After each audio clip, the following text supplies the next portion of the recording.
जय श्री कृष्णा। राधे राधे। मेरी YouTube channel में आपका हार्दिक स्वागत है।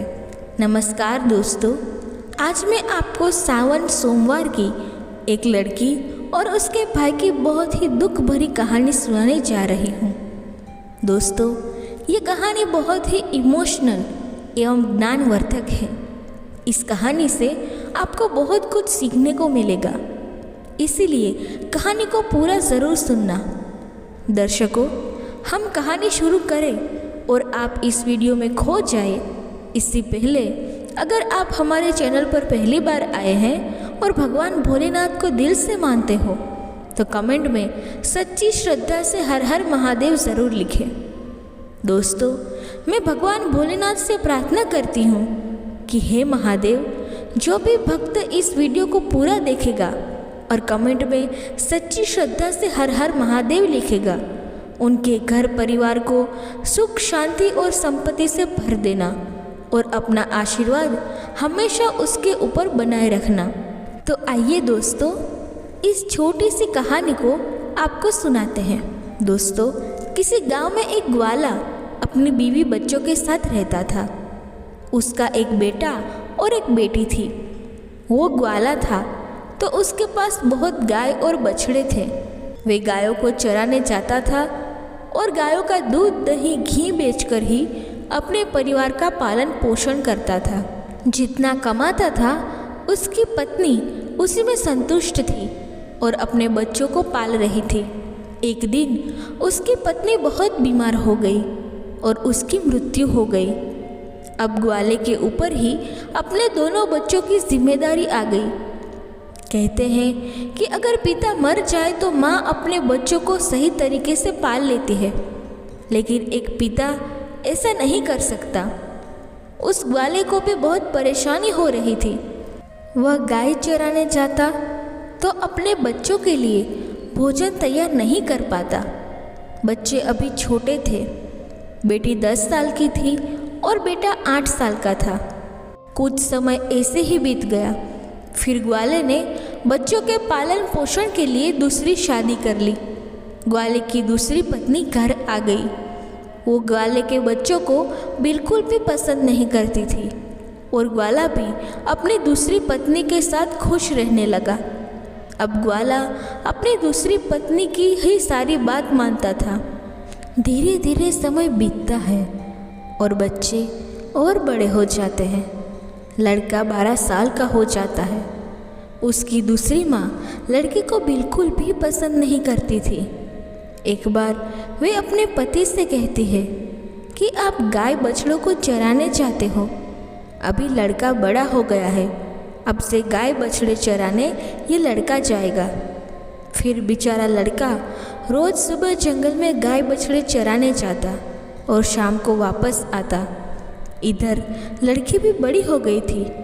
वे घर का सारा काम करती और खाना बनाती और अपने भाई को अपने हाथों से खिलाती। वह लड़की भगवान शिव की परम भक्त थी। वह भगवान शिव की रोज़ पूजा पाठ करती थी। वह दोनों भाई बहन एक दूसरे को बहुत प्यार करते थे और दोनों आपस में बातें करते थे कि पता नहीं हमारे पिताजी को क्या हो गया है। वह हम पर बिल्कुल भी ध्यान नहीं देते। जब से हमारी माँ की मृत्यु हुई है, हमारे कितने कष्ट भरे दिन आ गए हैं। तब बहन अपने भाई को समझाती है कि तुम बिल्कुल भी चिंता मत करो, तुम्हारी बड़ी बहन है ना। यह कहकर वे अपने भाई को ढांढस बंधाती है। फिर भाई कहता है, दीदी, मुझे माँ की बहुत याद आती है। अगर आज हमारी माँ होती तो हमें कितने प्यार से खाना खिलाती। दोनों भाई बहन अपनी माँ को याद करके रोने लगे। ऐसे ही दिन बीत रहे थे। एक दिन लड़का गाय चराने जंगल गया। जंगल में लड़के को एक शेर मिल गया तो लड़का दौड़कर एक पेड़ पर चढ़ गया और उसे कहा, शेर भाई, तुम मुझे क्यों खाना चाहते हो? तब शेर ने कहा, भाई, मैं बहुत भूखा हूँ। अगर तुम चाहते हो कि मैं तुम्हें ना खाऊं तो तुम मुझे एक गाय का बछड़ा दे दो। जिसे खाकर मैं अपनी भूख मिटा सकूं। लड़के ने कहा, भाई मैं अपनी बहन का एकलौता सहारा हूँ। मेरी बहन तो रो रो कर मर जाएगी। मेरे पिता और सौतेली माँ है जो हम दोनों पर बहुत अत्याचार करते हैं। मैं अपनी बहन की उम्मीद नहीं टूटने दे सकता। अगर फिर भी तुम मुझे खाना चाहते हो तो यह गाय और बछड़ा खाना है, पर मैं तुम्हें हाँ नहीं कह सकता, क्योंकि इसके लिए मुझे अपने माता पिता से पूछना होगा। तब शेर ने कहा, ठीक है, कल तुम अपने माता पिता से पूछ कर आना। फिर लड़का शाम को अपने घर गया और अपने पिता से कहा, पिताजी, आज मुझे जंगल में शेर मिला। अभी पूरी बात हुई भी नहीं थी कि उसके पिता ने 2 चांटे उसे लगा दिए। फिर वह रोने लगा। रोते रोते उसने कहा, पिताजी, मैं आपसे कुछ कहना चाहता हूँ, आप मेरी बात तो सुन लीजिए। जैसे तैसे लड़के ने अपने पिता को सारी बात बताई कि जंगल में उसे कल एक शेर मिला था, वह मुझे खाएगा या गाय और बछड़े को। यह सब बात उसकी सौतेली माँ सुन रही थी। उसने कहा कि गाय और बछड़ा कम नहीं होने चाहिए। पता है वह कितने कीमती है।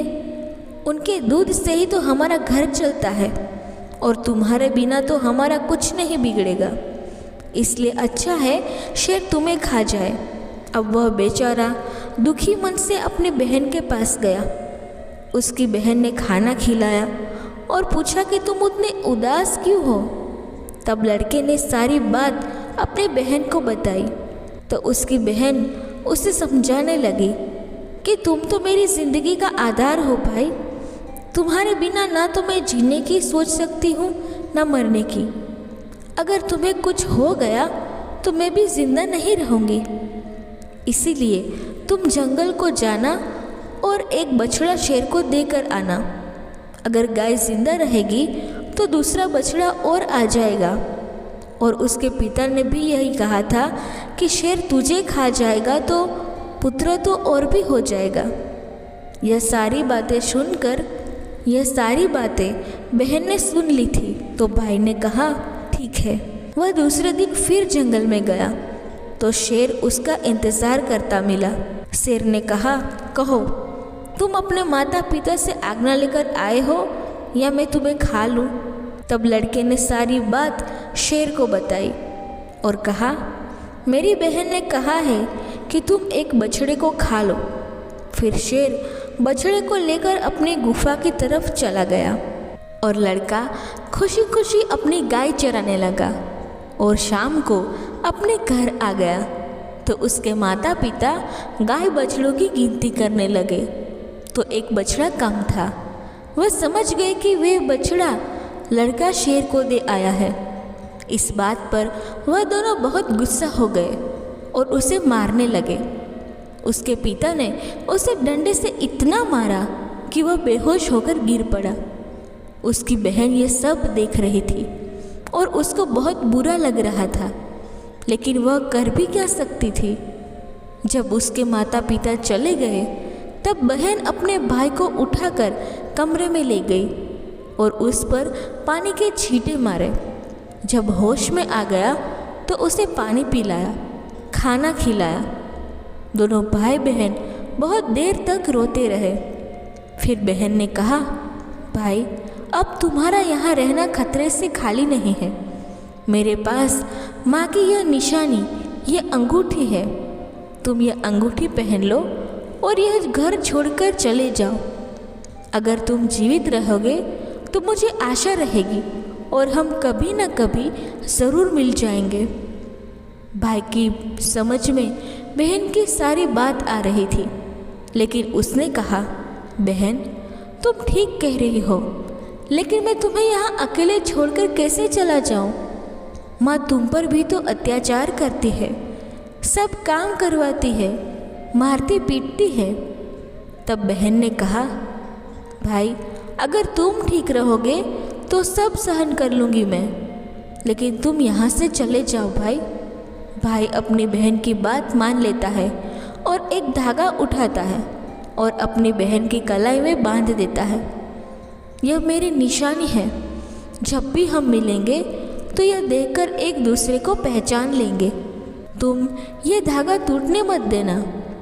बहन ने कहा, ठीक है। जब दोनों भाई बहन बातें कर रहे थे तो उनकी सौतेली माँ सब बातें सुन रही थी। तब मन में सोचने लगी, अच्छा यह बात है, इन्हें अभी मजा सिखाती हूँ। जब लड़का और लड़की सो गए तो सौतेली माँ ने अपने पति से कहा कि मुझे तो इस लड़के का मांस खाना है। पति ने कहा, ठीक है, अगर तुम्हारी ज़्यादा इच्छा होती है तो मैं अभी इसका मांस लेकर आता हूँ। बाप इतना निर्दयी, इतना कठोर हृदय का हो गया था कि उसने अपने बेटे को उठाया और बाहर ले गया और कुल्हाड़ी से उसके छोटे छोटे टुकड़े कर दिए। फिर टुकड़े लेकर अपने पत्नी के पास आया और कहा, ये लो, खा लो। तब उसकी पत्नी ने उन टुकड़ों की सब्जी बनाई और खाना बनाया। फिर उसने एक थाली अपने लिए और एक पति के लिए लगाई। तभी उसके मन में विचार आया कि भाई बहन का बहुत गहरा प्यार है, तो बहन को उसके भाई के मांस ज़रूर खिलाना चाहिए। तो उसने बहन को बुलाया और एक थाली उसके लिए भी लगाई और कहा, खाओ। तब वह सोचने लगी कि इतने प्यार से तो माँ ने कभी खाना नहीं दिया, ज़रूर कोई बात है। जब वह खाना खाने लगी तो बहन ने देखा कि थाली में वही उंगली आ गई जिससे वो अंगूठी थी। बहन तुरंत समझ गई, क्योंकि वह सुबह से अपने भाई को खोज रही थी, लेकिन वह उसे कहीं दिखाई नहीं दिया। उसका शक यकीन में बदल गया। वे अंगूठी देखकर हैरान हो गई और अंदर जाकर ज़ोर ज़ोर से रोने लगी और भगवान शिव से कहने लगी, हे भगवान, ये क्या हुआ? इन लोगों ने मेरे भाई को मार डाला। अब मैं अकेली रह गई। अब वे रोए जा रही थी। तभी उसे बड़े बूढ़ों की एक बात याद आ गई कि किसी इंसान की मुक्ति तब तक नहीं होती जब तक कि उसकी अस्थियां नदी में विसर्जित नहीं होती। उसने सोचा, मेरे भाई की भी मुक्ति नहीं हुई होगी, यह लोग तो उसे मारकर खा गए। तभी उसने वे उंगली उठाई और चलते चलते वह नदी के किनारे पहुंच गई। वह उंगली को अपने हाथों में लेकर जोर जोर से रोने लगी। वह भगवान को याद कर रही थी, क्योंकि वह लड़की बहुत धार्मिक थी। वो रोज़ भगवान शिव का पूजा पाठ किया करती थी, सोमवार का व्रत रखती थी और हमेशा भगवान से यही प्रार्थना करती थी कि हे भगवान, मेरे भाई की रक्षा करना। उस दिन भी रोते रोते कह रही थी, हे भगवान, मेरे इस संसार में कोई नहीं है। एक भाई था, उसे भी तुमने ले लिया। माँ को तो पहले ही छीन लिया। अब मैं किसके लिए जीवित रहूँगी? मैं भी इस नदी में कूदकर अपनी जान दे दूँगी। फिर उंगली उसने नदी में डाल दी और भगवान से प्रार्थना की, हे भगवान, मेरे भाई को मुक्ति देना। वह जहाँ कहीं भी है उसकी आत्मा को शांति मिले। फिर नदी में कूदने वाली होती है तो उसने देखा कि जो उंगली उसने नदी में डाली है वो तोता बनकर उड़ गया और नदी के पास एक पेड़ था, उस पर जाकर बैठ गया। फिर तोते ने कहा, बहन, तुम क्यों दुखी होती हो? मैं तेरा भाई हूँ। बहन, तुम्हें यह बहुत अच्छा किया जो तुमने यह उंगली नदी में डाल दी। इससे मेरी मुक्ति हो गई और मुझे तोते का जन्म मिल गया। बहन, तुम चिंता मत करो, मैं तोता बनकर भी तुम्हारी हर तरह से मदद करूँगा। हम दोनों आपस में सुख दुख की बातें किया करेंगे। यह देखकर बहन बहुत खुश हुई कि चलो, मेरा भाई साथ तो है, किसी भी रूप में सही। फिर बहन घर वापस आ गई। सौतेली माँ उससे सारा काम करवाती और बहुत खुश होती कि चलो, इसका कोई भाई नहीं है। इसके भाई से तो पीछा छूटा, लेकिन वह लड़की जल्दी से अपना काम पूरा करती और बाग बगीचे में जाती। वहाँ उसका भाई उसका इंतज़ार कहता रहता था। दोनों भाई बहन खूब बातें करते। वे अपनी बहन को अच्छे अच्छे फल खिलाता। सावन का महीना चल रहा था। लड़की सावन महीने में पूजा पाठ करती। सावन सोमवार का व्रत रखती और पूजा पाठ करने के बहाने ही वे बगीचे में आ जाती थी। भाई ने बहन से कहा, बहन तुम चिंता मत करना, यदि माँ पिताजी तुम्हें यहाँ ना आने दे तो मैं घर के बाहर किसी डाल पर मैं बैठ जाऊँगा। बहन बहुत खुश थी। वह मन से बहुत खुश रहने लगी। रक्षाबंधन का त्यौहार आने वाला था तो भाई ने सोचा, मुझे अपनी बहन के लिए कुछ करना चाहिए। यह वहाँ निर्दयी लोगों के साथ रहती है। जो उन्होंने मेरे साथ किया कहीं मेरी बहन के साथ ना कर दे। मुझे उनसे बदला लेना होगा।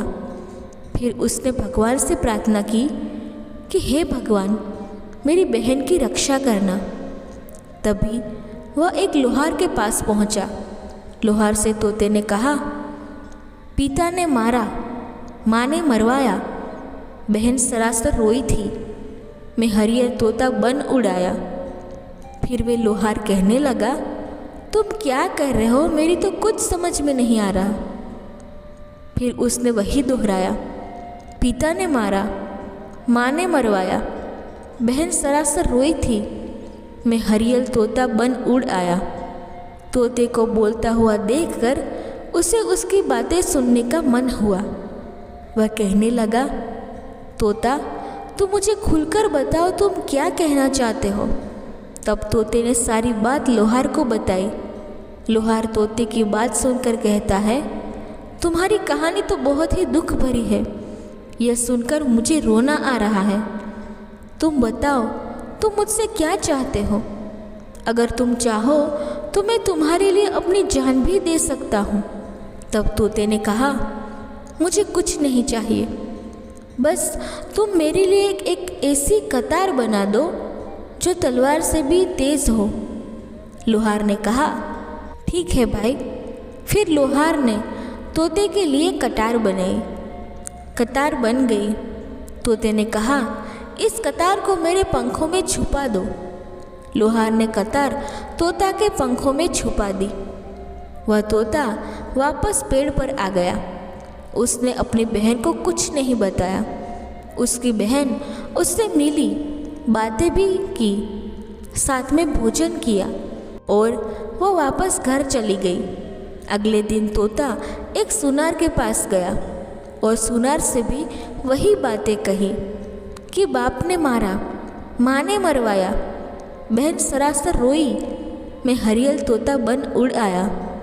सुनार ने कहा, तुम क्या कह रहे हो, मेरी समझ में कुछ नहीं आ रहा है। वे फिर से वही कहने लगा। सुनार को भी उसकी बातें जानने की इच्छा हुई। यह कहना क्या चाहता है। सुनार ने तोते से कहा कि तुम मुझे सीधे सीधे बताओ, तुम क्या कहना चाहते हो।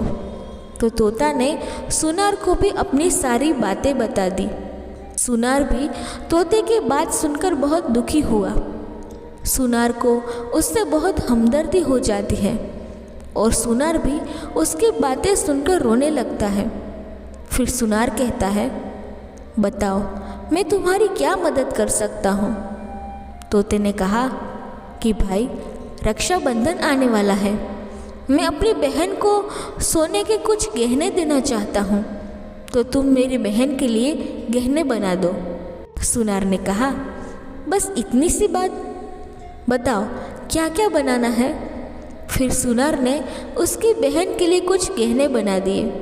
तो तोते ने उसे बहुत धन्यवाद किया और कहा, भाई ये गहने तुम मेरी गर्दन में डाल दो। सुनार ने वह गहने उसकी गर्दन में डाल दिए।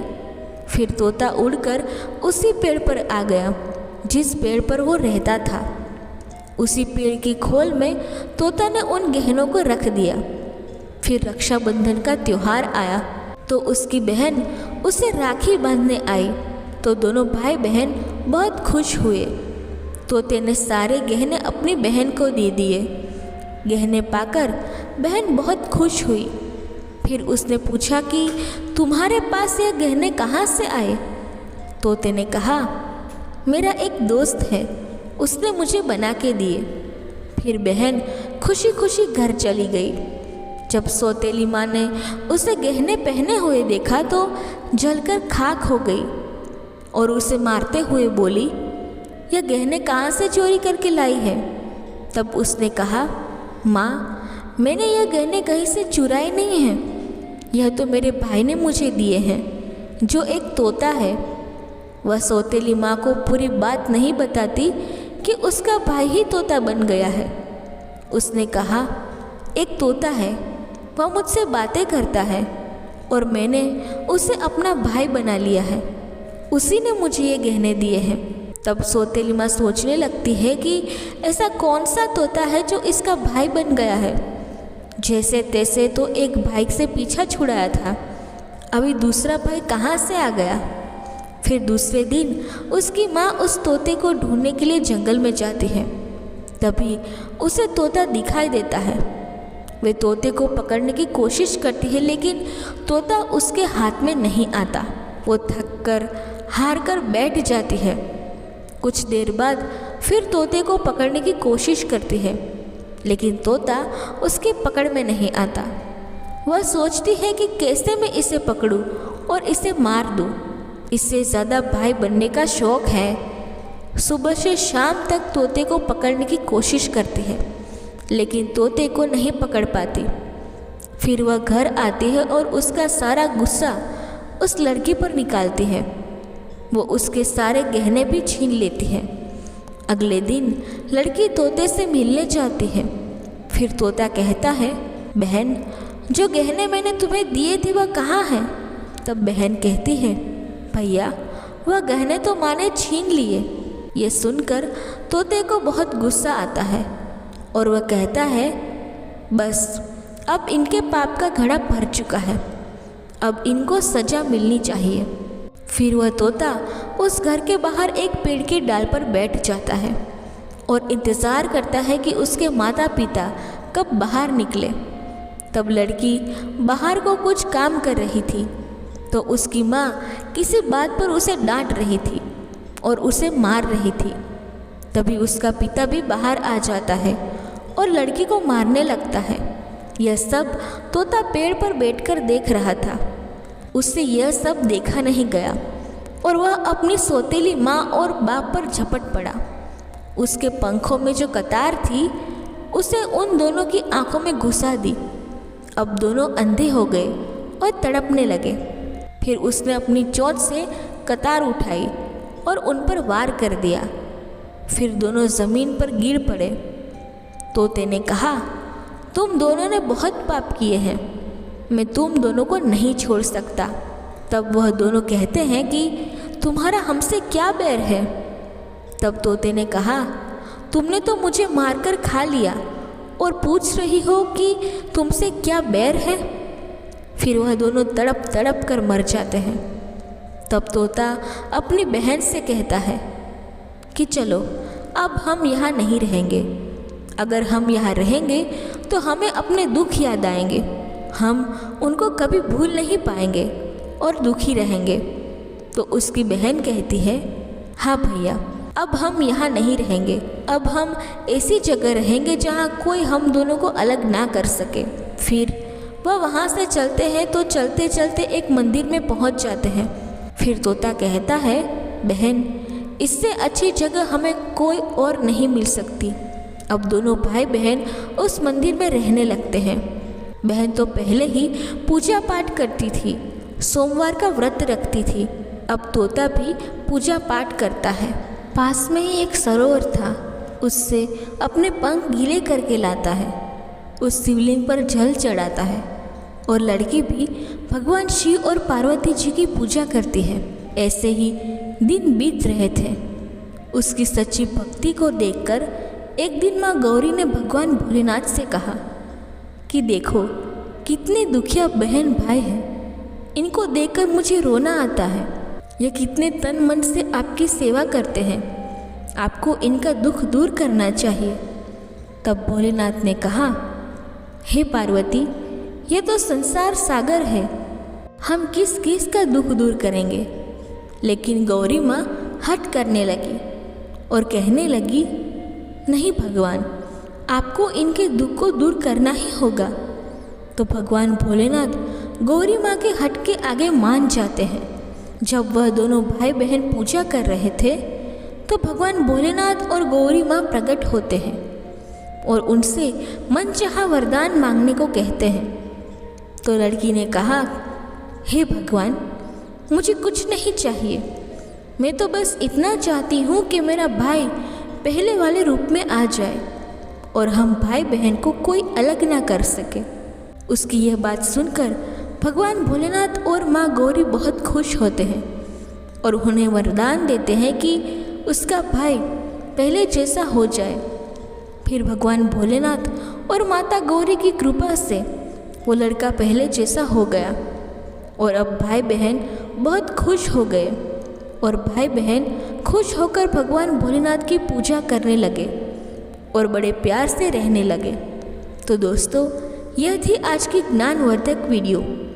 अगर आप ऐसे ही रोचक कहानियों का लाभ अधिक से अधिक लेना चाहते हैं तो इस वीडियो को लाइक करें, हमारे इस चैनल को अभी सब्सक्राइब करें और इस वीडियो को अपने दोस्तों एवं परिवार के साथ साथ शेयर भी ज़रूर करें।